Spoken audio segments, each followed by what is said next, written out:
teacher Phor. Today I'm going to share with you on how to use the potometer to study the rate of transpiration. This experiment is taken from Form 5 Biology textbook, Experiment 2.2, to study the effects of environmental factors on the rate of transpiration using a potometer. One statement of this experiment is, what are the effects of environmental factors on the rate of transpiration?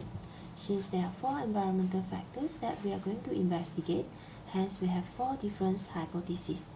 Number 1, transpiration rate is higher in the presence of wind. Number 2, transpiration rate is higher at a higher light intensity. Number 3, transpiration rate is higher at a higher temperature. And number 4, transpiration rate is higher at a lower relative air humidity.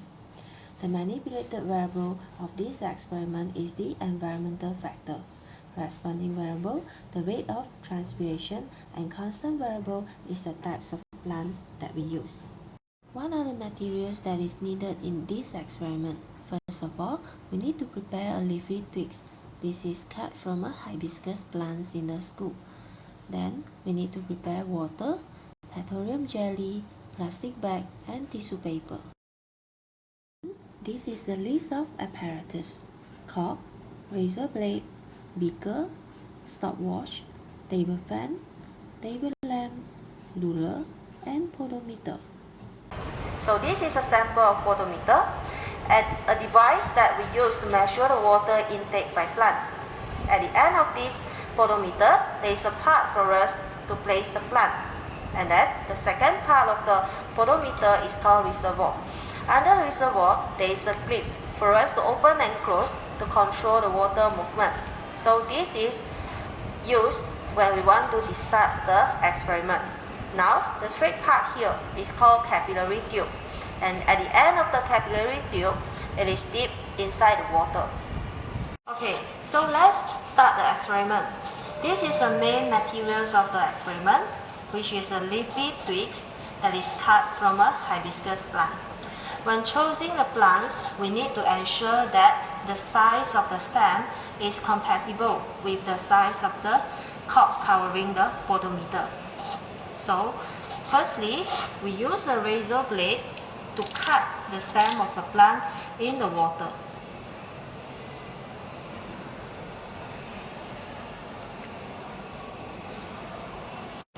Set the cork with plants.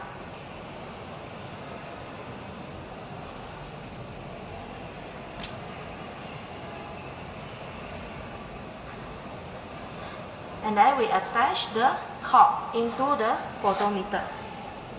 So here, we have to make sure that all the connections are applied with petroleum jelly so that they are airtight.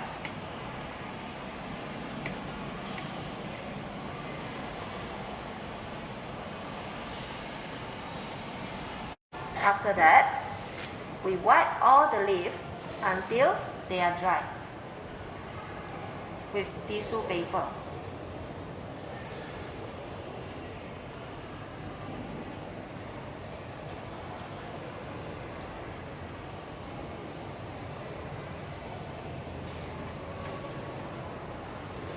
Lastly, we fill the potometer with water until it is full.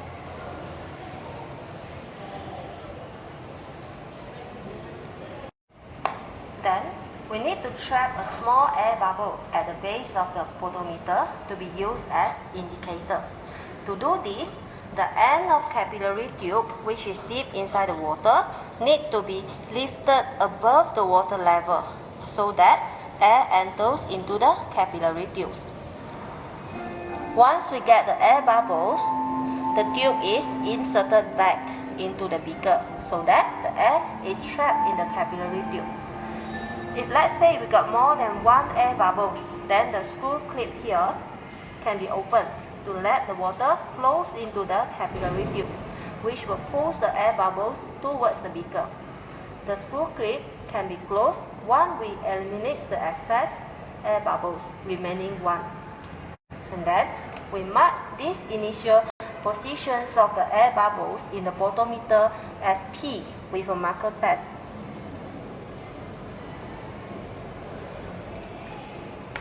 To test how air movement or the presence of wind affecting the rate of transpiration, we place the potometer under two conditions.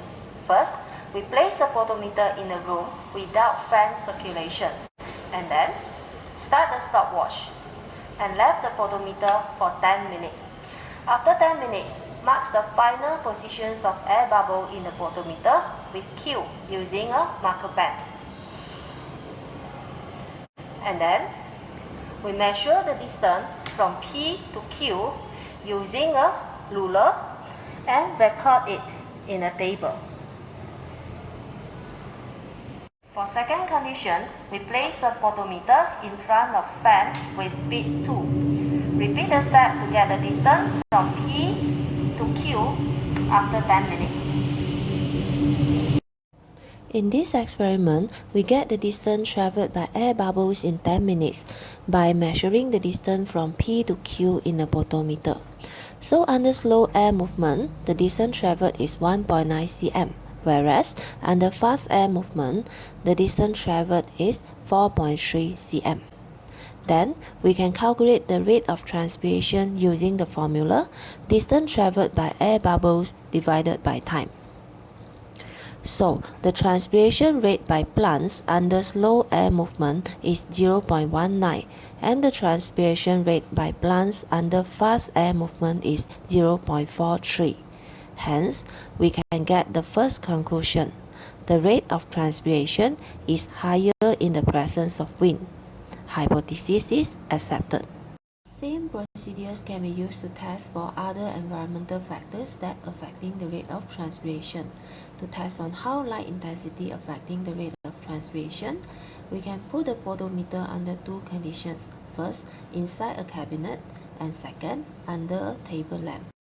To test on how temperature affecting the rate of transpiration, the potometer can be put under two conditions as well. First, in a room without air conditioner, and second, in a room with air conditioner.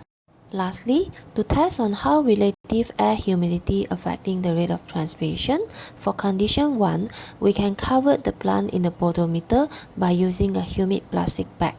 Compare with another condition where the plant is not covered.